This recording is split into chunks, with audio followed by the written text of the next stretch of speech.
All right, welcome to the Around the Ring Payback YouTube special review. I am one half of your host, Silky Dave Brown. I'm joined by my good buddy, our Floyd and Savior, Floyd Johnson. How are you doing this morning, sir?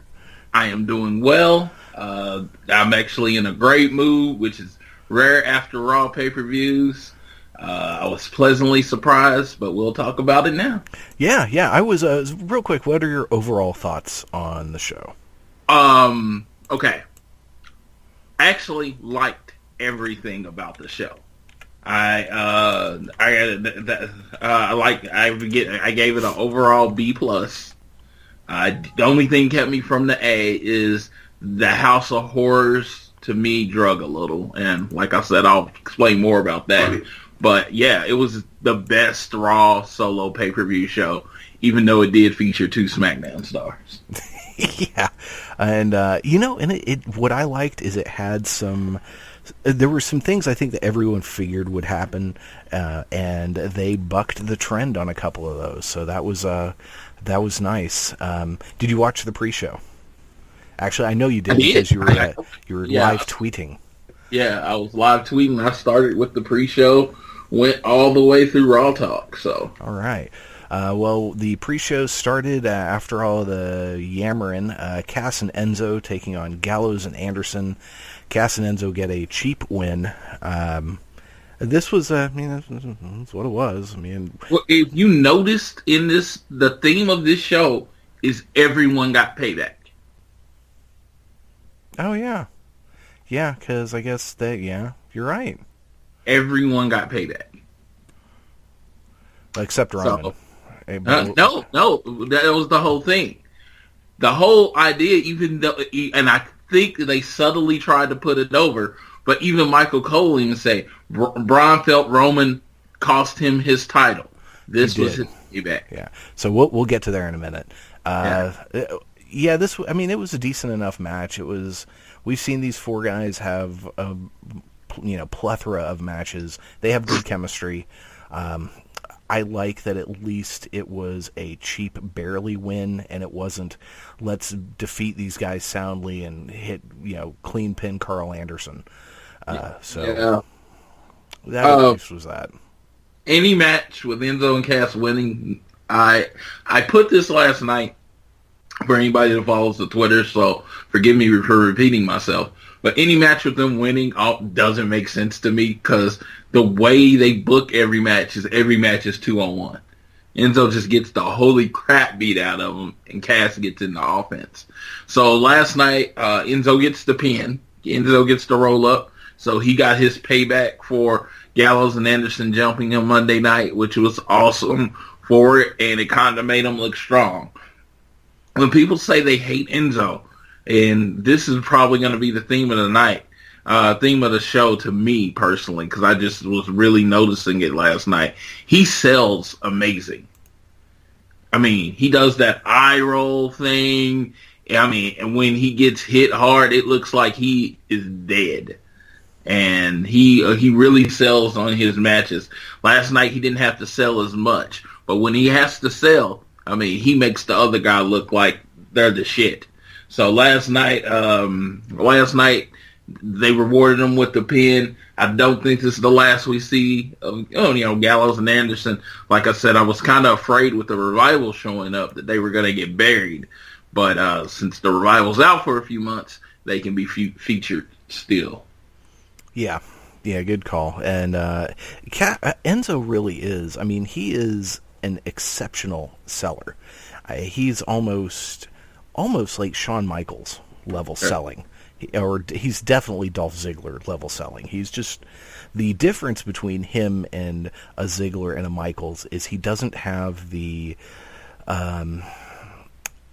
talent to back it up in his offense. He can take an ass whooping, and he looks great doing it. But that's why I like, he'll make an excellent manager one day. Exactly. So then we move on to a Miz TV segment with Finn Balor. Seems to be setting up a Balor-Miz feud quite well. I really enjoyed this, actually. I actually very much enjoyed it. Finn Balor, I don't like his personality as a face. I have never liked his personality as a face. Unfortunately, like everything, when I started following him, it was the Bullet Club. I started hearing about the Bullet Club, and I saw a few of his promos, and he's just better as a heel. He's just, and I don't mean that for everybody. His promos are better as a heel. Right. I mean, he's over as hell as a face. He's a great wrestler no matter which side he's on. But his promos, to me, he has more personality as a heel. But I think that's everyone. I think that is everyone. Promos are everyone. It is hard to have a good promo as a face. It is a rare talent. Huh, I'd never thought of that, but yeah, you're right. It's with Finn, and it's funny because he seems like a pretty humble person. I mean, which is funny considering how ridiculously beautiful that man is, that he would be as down to earth as he is. But I mean, based on that special they did, or that show they did where they followed around a bunch of NXT stars, he when he's not wrestling, if he's not working out, he's playing with Legos. The man goes home and plays with Legos, for Pete's sake. But yeah, I love this. I love the contrast between him and the Miz, and I love that he just said straight up, "I want my title back." And Miz was just incredulous. Miz was like, "This is Brock Lesnar." He said, "I don't care. I want my title back." And I loved that. That was so great. And I going to your humility part. It's kind of hard to be cocky when you're that small in the world of wrestling, because a lot of people aren't giving you chances because he's smaller than Shawn.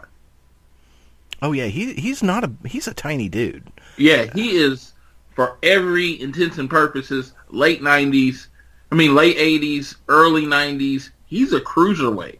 And no one's seen him as anything other than a cruiserweight. Shawn Michaels, Rey Mysterio, Dolph Ziggler to a point. They have opened the door, for smaller guys.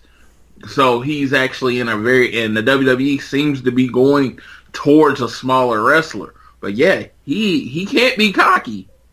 I mean, when you're 5'8", 5'9". But he's not like Chris Benoit. Chris Benoit was like 5'8", 220 pounds. He's like 5'8". I guarantee you he's under the 205. Oh yeah, he is. I think they bill him, I think, at 205, but he is very he has like the physique of a smaller gymnast. And not not someone like Benoit, who had the physique of a bodybuilder, who was just, he was short, but he was stocky. And he was built and had muscles everywhere.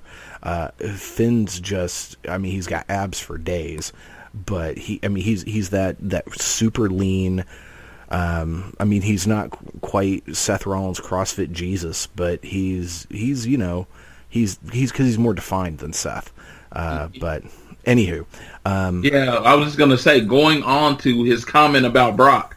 The only way I buy him beating Brock is if he's a heel and if he has some group of people helping him. I can see that. Yeah, if he's a face, Brock's being Brock, I can't buy it. I mean, if I see Finn Balor, Brock's selling for Finn Balor, the guy that doesn't sell for anyone except Goldberg, I see him selling for Finn Balor, I probably turn the channel. And I don't turn the channel very much. See, I think that could be a good David versus Goliath story, but really, if you were going to tell that story, honestly, Sami Zayn would be better for it, because Sami Zayn is more of the lovable loser type. Finn Balor is the small, very confident, borderlining on arrogant guy who is just really that stinking good. And yeah, when he turns heel and he turns the arrogance on, it'll be great. And I think they're going to turn him heel eventually. They need to. They really should just put him and Gallows and Anderson together and reform the club and just call it the Balor Club. And he could even, with him talking in this promo about how the Balor Club is his fans and all that, you could turn that and he could heel it up, saying, you know what, you all thought you were part of the Balor Club. The only people in the Balor Club are us, kind of thing.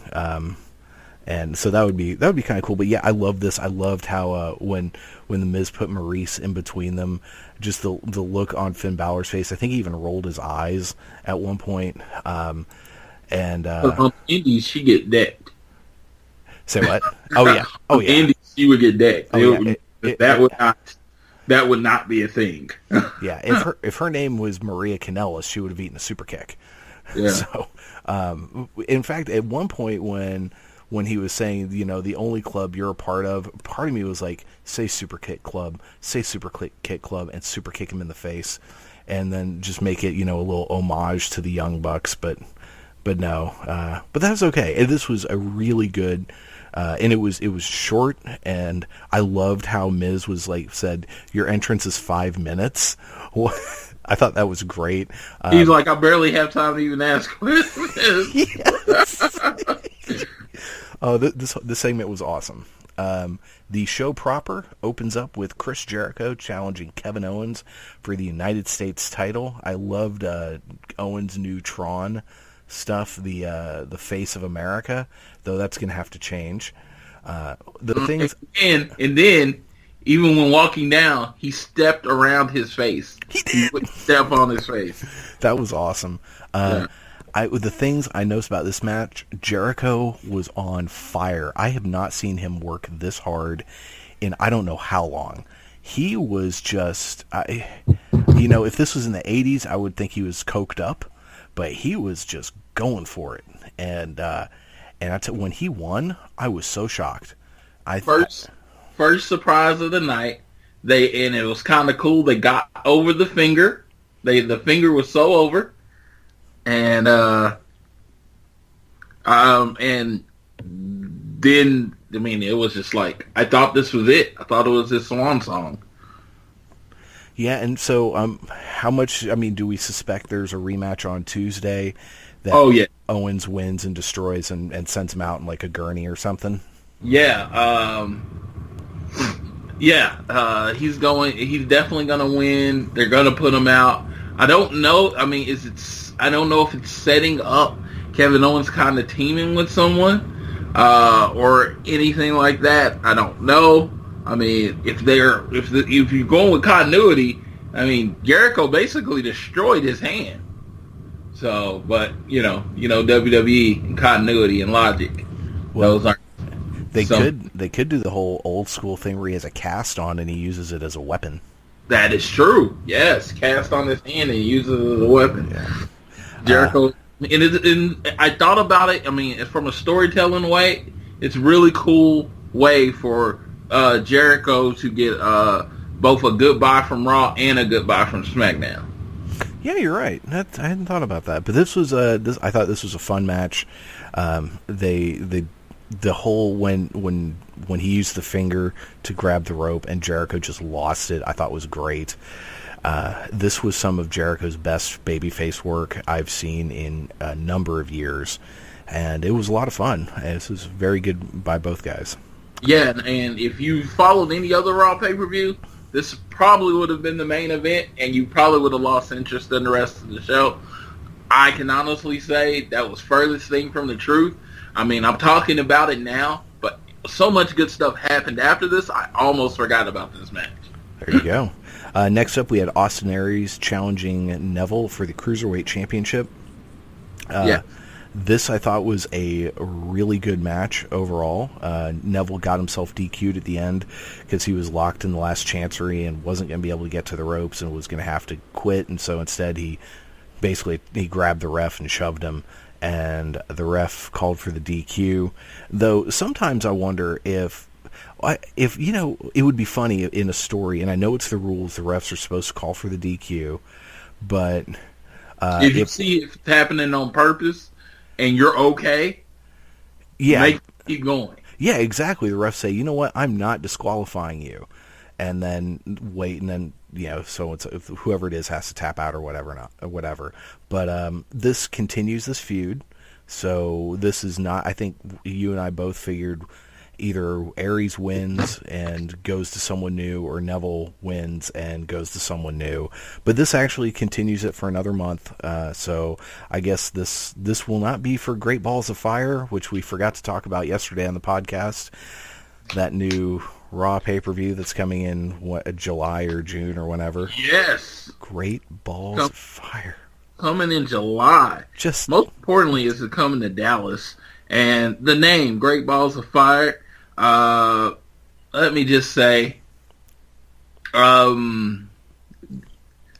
don't, they have marketing, they have different departments, but I hear everything goes through Vince. The fact, it just seems like a very Vince idea, where it's someone that is very out of touch with today. Exactly. I mean, how many kids or millennials even know the song Great Balls of Fire? It's one thing when, you and I, when we were growing up, our parents were the baby boomers. They were of that first generation of teenagers that came up on rock and roll. So, of course, we're going to know freaking Jerry Lee Lewis and Great Balls of Fire. Yeah, and if you were a movie buff when we were growing up, the movie Great Balls of Fire came out. Exactly, starring Dennis Quaid. Yeah. So it would have been definitely been relevant, and it's just a very relevant name. But you know what? We're talking about it. Yeah, good point. When have we ever talked about the name of a July pay-per-view? True. So from that standpoint alone, it was smart because it got people talking. Yeah, it was just like it was like trolling, clickbait, whatever. And how they're going to theme a show around Great Balls of Fire should be interesting, unless they're going to have an Inferno match somehow. But I don't think that's going to happen. Yeah, it makes no sense. I didn't want to skip over the Aries and Neville match. I just really wanted to say, because a lot of people skip over Cruiserweight action. If you're a fan of 80s wrestling, great ending. It was an amazing ending. If you are not a fan of 80s wrestling and you're more of a new wrestling fan, that was the dumbest thing you've ever seen in your life. Yeah, that's a great point. There was pretty much no in between. Me, as an 80s wrestling fan, I like when matches end in DQ and countouts, and they extend rivalries, because rivalries used to last 6 months to a year. Now, if you get it the last two shows, everyone's like, "Oh my God, they're wrestling again." Well, yeah, we used to see people wrestle like 100 times before their rivalry was over. Exactly. So now it's a few times, it's great. And Aries and Neville, every time they put on a good match, I say a good match at Mania. Last night was a great match, and unfortunately for them, great matches are a lot of times in wrestling are determined by crowd reaction, not by what actually happened in the ring. Last night was probably the best wrestling match on the show. But the crowd didn't react, so no one's talking about it. Yeah, and it's funny because overall this was a really hot crowd. Yeah, so yeah, this was a great match. At one point, Aries hit just one hell of a forearm right to Neville's face that looked brutal. But yeah, overall, I agree with you. This was a great match. These two guys have great chemistry together. They work really well. And I'm looking forward to the feud continuing, because that means we're going to get another match that will hopefully end with Austin Aries getting the win. But next up, we have Cesaro and Sheamus challenging the Hardys for the tag team titles. So I'm guessing Sheamus has decided he's going to keep the kilt on when he wrestles, which I kind of like. It was a nice visual. This, I thought, was a really good match. Cesaro and Sheamus got a pretty good reaction when they came out. That one kick that Cesaro hit to Jeff Hardy, where his shin just cracked him right in the face. And his tooth came out. Yeah. Oh, my God. That was so brutal. It was obviously, where I was telling people last night, it was obviously a fake tooth. Oh, really? Because if you knock a tooth out, you bleed like a mother. That's true. So it's probably a fake tooth that Jeff Hardy had. Yeah, there was no blood, like zero blood. Yeah, it would, but man, it's still. It made amazing visual though. My thought when I saw that, I was like, ooh, he's going to be lucky if he's not concussed. Yeah. Because that was, oof. Because the brunt of his shin hit right on Hardy's forehead. And it was nasty. This was I think a really good match. The Hardys barely got the win. And then Sheamus and Cesaro turned heel and beat the utter tar out of them. I'm not 100% behind the idea of Cesaro being a heel because he was a heel for so long and the crowd finally turned him face. But I think this is going to work out really well because they've been acting heelish lately, and they were certainly acting heelish on that thing during the pre-show where they were in the social media lounge. I can't believe I even watched part of that. I didn't feel like that was heelish. I just felt like that was confident. I mean, Sheamus, the dynamic of the relationship has always been Sheamus is a heel, Cesaro is a face. That's the dynamic of their group. And it would look like Cesaro, like after Monday, it was a great feign because Monday it looked like Cesaro was rubbing off on Sheamus, and Sheamus was starting to act like a face. And then you go last night, and it turns out Sheamus has rubbed off on Cesaro, and now Cesaro is full heel. Yep, and it was good. And you know the cool thing about this is it's another really good way of continuing this feud. So we're going to get at least one more pay-per-view match out of this, I suspect. And and maybe that is finally the one where Cesaro and Sheamus win and Matt gets broken because, man, he had a lot of broken mannerisms throughout this match. Last night, it looks like, and I don't know if this is how it's going to feel, it looks like Cesaro and Sheamus beating the hell out of them last night has now broken Matt. I think it's going to be step one. Yeah, Matt being broken, yeah. And it should, I'm hoping they do a slow burn with it. Yeah. So, because a lot of people, there were a lot of delete chants, a lot more Brother Nero chants. You know, and it's so funny, even though the whole broken thing was Matt's creation, arguably. They get back in WWE, and what happens? Jeff gets more Brother Nero chants than Matt gets delete chants. See, I don't. I mean, I think it's pretty even because he can't do like he was doing, or he's choosing not to. Where he goes delete, delete, delete. That's what gets the chant going. Right now, I mean, he was only doing it once, and of course that people go delete, and they say it like 2 or 3 times, and then they stop because he's not doing the arm motion anymore. Yeah, and there were some nice obsolete chants. And speaking of, I did thoroughly enjoy that pretty much every time there was a 2 count, the crowd did then scream "sweet." I guess that's a thing that's now taking over. We live in a world of lemmings. So once the things from WrestleMania generally carry over throughout the year. Yeah. And that one cracks me up. I think I laughed every time I heard it. Well, unfortunately, I heard it 5 days in a row, so I am very, very numb to it. Okay, that is understandable. Yeah, I'm like, oh my God. We have Alexa Bliss challenging Bayley for the Raw Women's Championship. Huge pop for Bayley considering she's home. Alexa also got a nice pop coming out. Did you know the San Jose themed pants for Bayley? I'm sorry, say that one again. San Jose themed pants for Bayley. She even had a shark on it. Oh my God. San Jose shark. Yep. I was like, cheap pop, Bayley, you're better than that. You're better than that, Bayley. Well, to be fair, it is Bayley's hometown. And so maybe it's loyalty to the town that she was doing more than a cheap pop. I mean, if you're someone... I absolutely hate that city. I don't know if you know that. Oh, I did not know. Oh, God. I actually hate San Jose, and they did a lot to redeem themselves last night. But, not a fan of the city. And at WrestleMania, I loved the WrestleMania that I went to because it wasn't that busy. But good Lord, I hate San Jose. Okay, that's good to know. Absolutely not nice people there. Oh, well, that sucks. Yeah. Well, so I think something like going for a cheap heat or a cheap pop is say when Cass and Enzo, who are blatantly from New York and New Jersey, when they show up in some other town wearing that town's jerseys.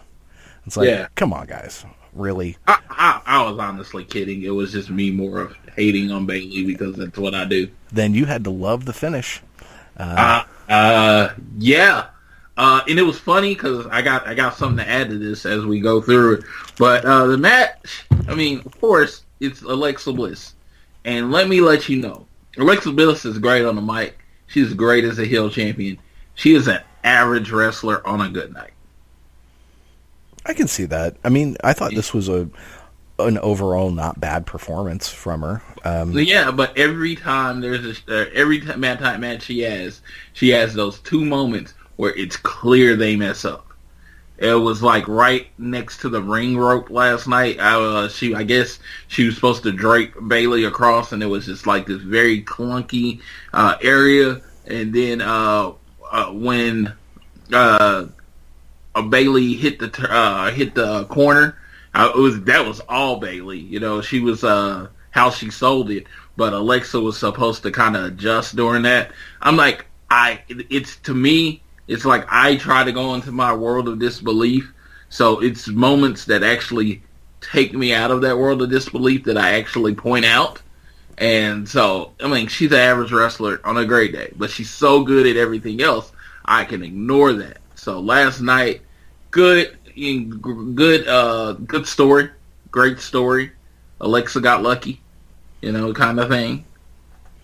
I think she's going to be a really, really good Raw Women's Champion, and I actually like the fact that Charlotte wasn't the first person to hold both the Raw and the SmackDown Women's Championships.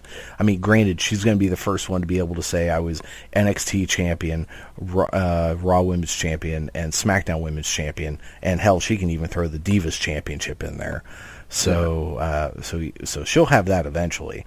But I think, to be fair, because of time crunches and everything, I did fast forward through pretty large portions of this match in most matches on this show.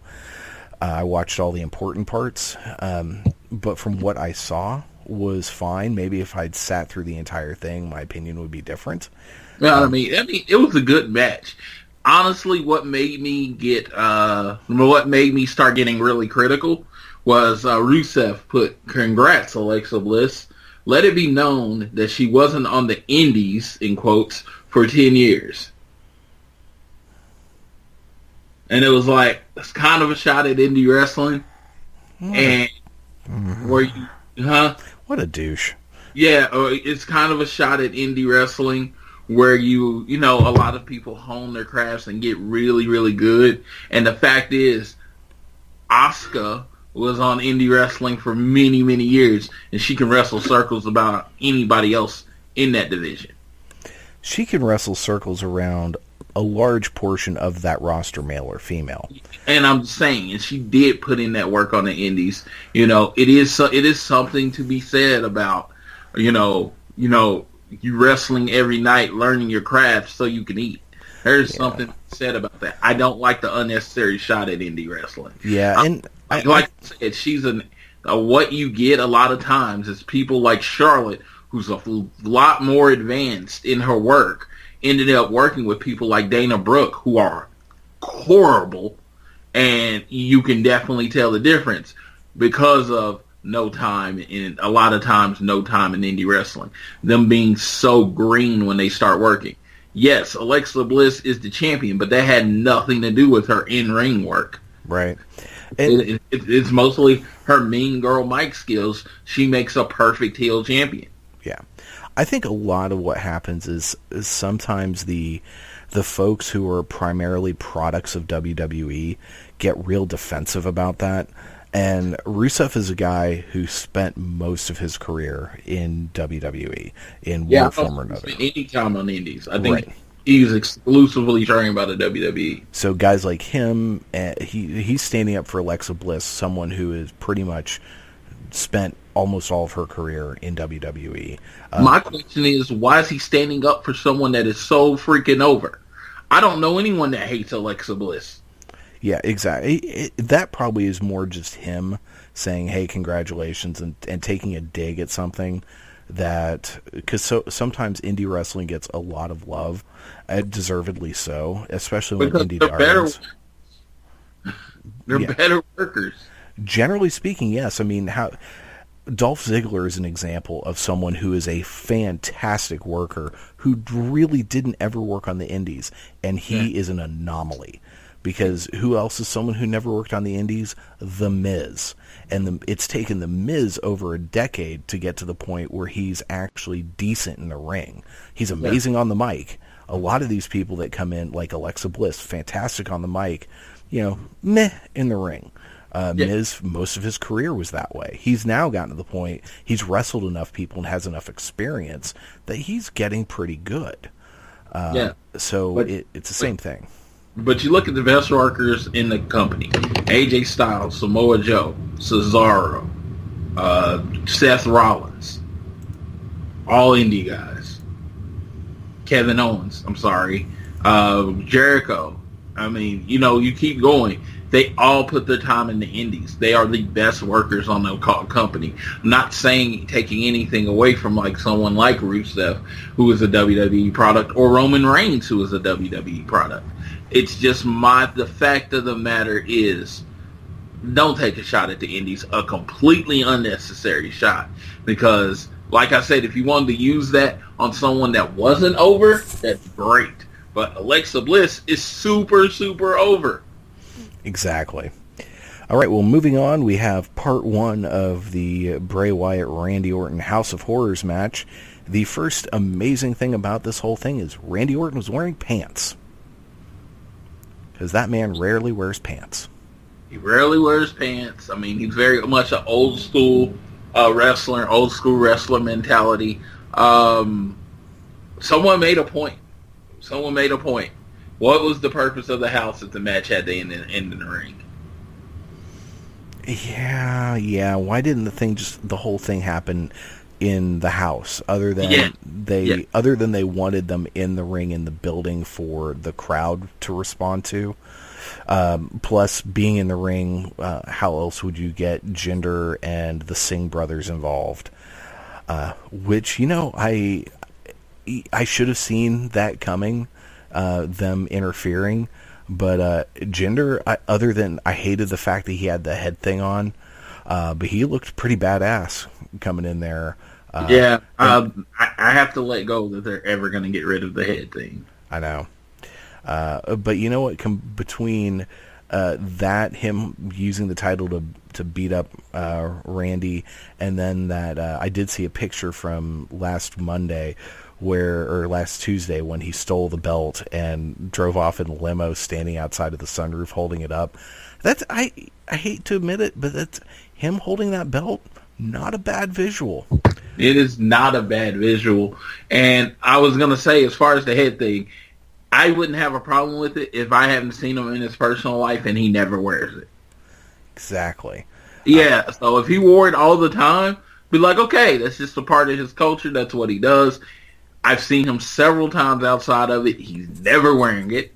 But his uncle who trained him was a wrestler. It might be some kind of homage to him.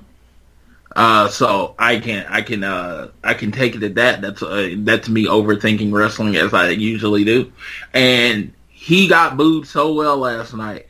And the fact that he has the two guys helping him is a big part of it, as far as him being over as a heel. That's what I'm like. That's what when people's like he didn't deserve it. Correct. The heel wrestler never deserves it. They always cheat to win. That is wrestling.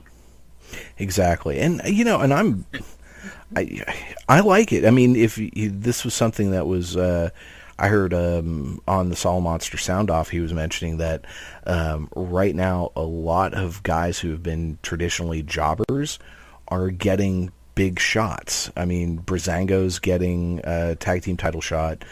Jinder Mahal's getting a title shot. So this is really weird. We've got these former jobbers all getting kind of pushes, and I'm okay with that. Let's give these guys an opportunity to do more than just lay on their backs. So R-Truth and Goldust get a tag title shot tonight. exactly. And now, hopefully, R-Truth turns on Goldust and joins the Titus brand. so what? We got to have another all-black faction because they're Of course, it's called a Blaction, and and they have to replace the New Day somehow. And, sadly, though, they could actually be what the New Day was originally going to be, which was the angry black faction. Yeah. With Xavier because he was in like a suit and he had his glasses on. He was all Professor Woods and kind of doing an almost Malcolm X-y thing. Yeah. And then, of course, the WWE, well, then some things happened socially and WWE went, pump the brakes on that. And then they were like, we're going to make you preachers. Because I would prefer Curtis Axel be the next member of the Titus brand, but I was just going by WWE. They tend to group black people together. And it wouldn't be. I say let's put Apollo Crews with him. He's not doing anything. Come on. Oh no, he's definitely going to be the first member of it. I was just thinking. I'm hoping they do like a first family type thing where he has more than one person in it. It gets Titus on TV a lot, and I find him very entertaining. I don't know if a lot of people agree with me, but he's very entertaining. But he doesn't have the wins to back it up. He's a better mouthpiece because even though he is this guy who is really large, really in shape, he is far better at talking. Even though he's a better scripted talker, than as long as he knows his lines, then he is. It seems to be off the cuff because he's botched some things pretty bad. Yeah, I was gonna say complete. If you want to talk about a shot at Rusev, someone that is a complete WWE product named Titus O'Neil, and he is below average in the ring is being nice. Yeah, no, he's the proper terminology for his in-ring work is sucks balls. Yeah. Yeah. So Bray Wyatt did get the win on this. He hit his sister Abigail, ending this feud. Bray needed to win. It kind of sucks it was shenanigans filled, but that had far more to do with the Randy Orton, Jinder Mahal, and trying to get Jinder Mahal over than it had anything to do with Bray. Bray got the win. I'm hoping Jinder does point out the fact that Randy Orton basically ignored him. He says, I win the number one contender belt, and you come out and you pretty much you say one thing to me and then completely ignore me for the rest of the time in the ring. I hope that's brought up because I thought that was like a horribly dismissive type of visual, and I'm hoping they can use that in the writing to say that's why Jinder Mahal has gotten so angry. Good call. Well, in between parts 1 and part 2 of the House of Horrors match, we did have Seth Rollins taking on Samoa Joe. Seth barely got the win. I am not going to lie. I completely fast-forwarded through this until the finish. Oh, well, you completely fast-forwarded through a great match with some awesome selling. Joe worked the leg the whole match. The end was kind of, as I like to use the word, clunky. Because they did the spot where he's in the King clutch, and then he goes and jumps off the turnbuckle a la Bret Hart and Stone Cold Steve Austin. If the match ended there with Seth barely winning, I would have been like, oh, cool, right? Right. Well, they then go a little forward, and they have Seth fall on Samoa Joe in a clunky, non-believable way, and that's how he gets the pin. Yeah, and Samoa Joe's shoulder was so obviously off the mat. Yeah. It was... Well, I mean, Joe's going to come out and destroy him tonight at some point. Well, I'm hoping is that Joe gets mad and says the ref blew the call. I personally would have... I would personally have Joe come out and destroy the referee tonight. But that would just be me. There you go. If you really want to put him over as a destroyer or as a monster, he beats the crap out of referee for pinning him when his shoulder was up. Yeah, they could. The only problem is, I mean, how badass do you look when you beat up a ref? Oh, very badass. Because let me just say, back in the day, when someone was getting cheered as a heel, like in the Attitude Era, and they wanted them to be face, you know what they had them do? Beat up Jim Ross. True. Yeah. When you beat up someone that can't defend themselves, that makes you way more of a heel than beating up, like, let's say, Roman Reigns. See, I would say you could have him beat up Michael Cole, but that's a sure way to become a babyface. Yeah, because everyone hates Cole. So Exactly. you have to beat up a referee, someone that is completely non-physical, completely defenseless. I don't know, man. You know, a couple of those referees are buff.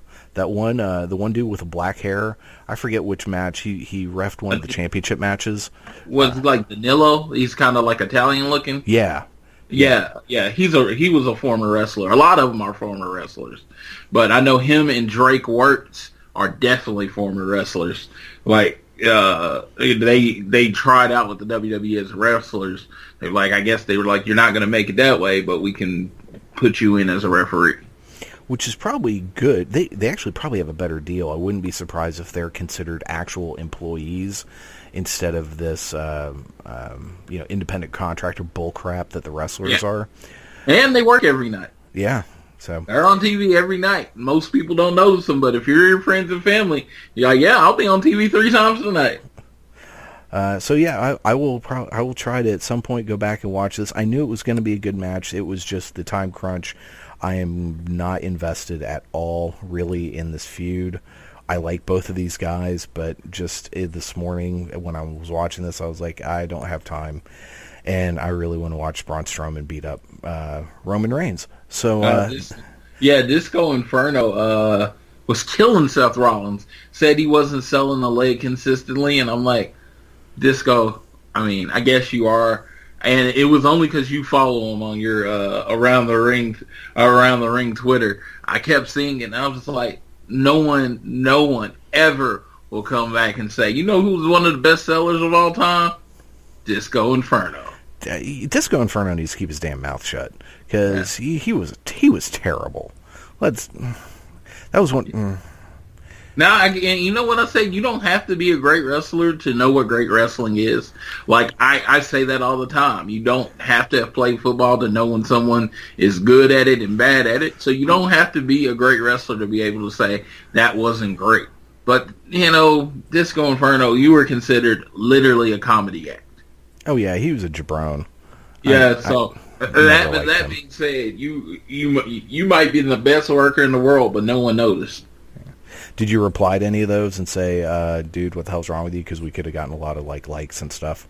Oh, dude. Yeah, you know what? So many times, I had this person on my personal Facebook that it was Frank the WWE Clown that says they were talking about the end of the match, and I had to reply. I had to reply a few times last night on my personal one, just because some people are just so critical of everything. Yeah.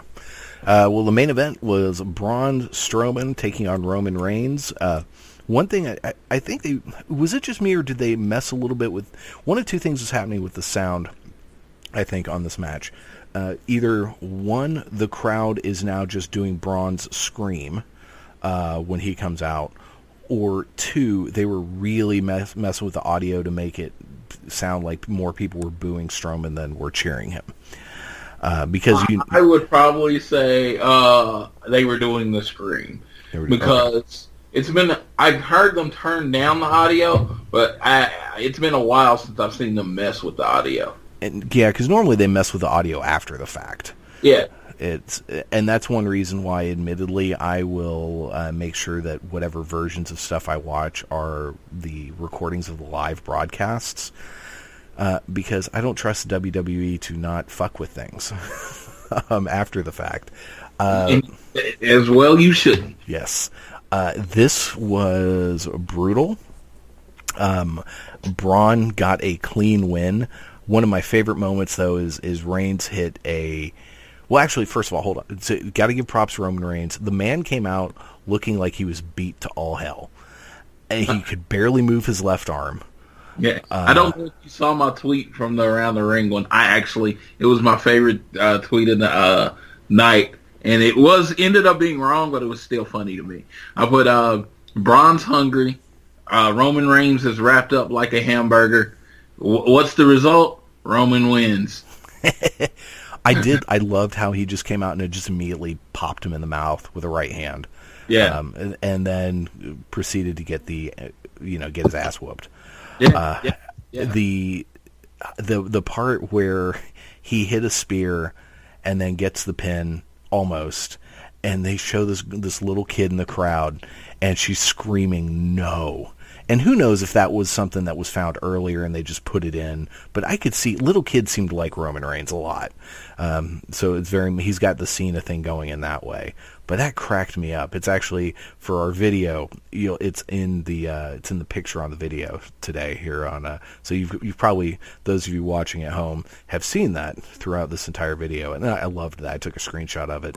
It's going to be the little banner picture on the club, our group on Facebook. If you're interested in joining the conversation, during the week, you can search the club in Facebook. It's a wrestling group, and feel free to join. We'd love to have you join the conversation. There's some good folks in there. But yeah, this was fun. And then, so Braun eventually gets the win after a couple of power slams. And I love that he went back to his old bear hug move for a bit.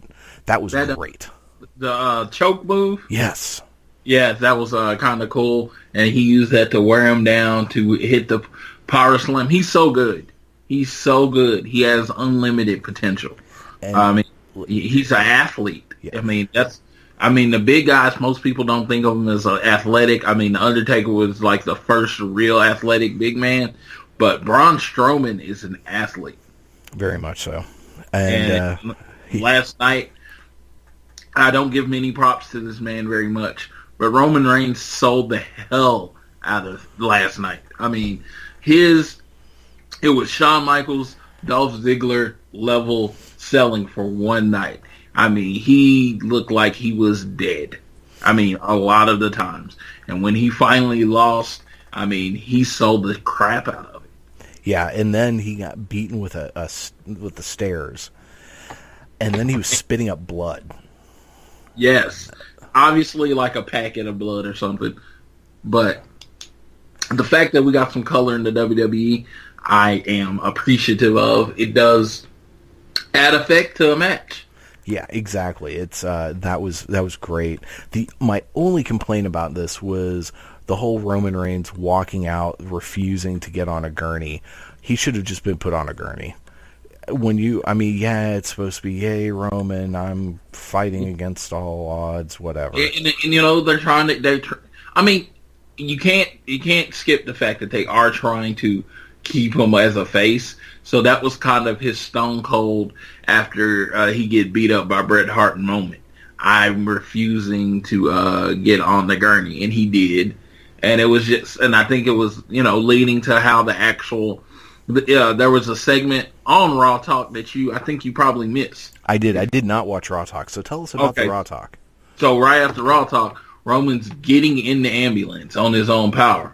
And Braun Strowman comes out, and he's like, I'm not done with you yet. And he runs, and Roman kind of ducks out of the way barely, and he knocks off the ambulance door. Damn. With his power, and then he falls into a bunch of boxes. The way it looked, it almost looked like an accident at first, but then you realize he probably could knock the door off on his own, but they probably rigged the door to get knocked off. And so when he did that, and he came back after Roman then took the door and took one of the other doors and kept beating him with it. And then Braun just kind of scurried off, and Roman just got down on the ground and was holding his ribs and selling really well. And I was just like, dude, you sold so well that night. And then we got a comment from Frank the WWE Clown that he's like, so Roman gets the holy hell beat out of him, but he has to end the fight looking good. And I'm like, not really.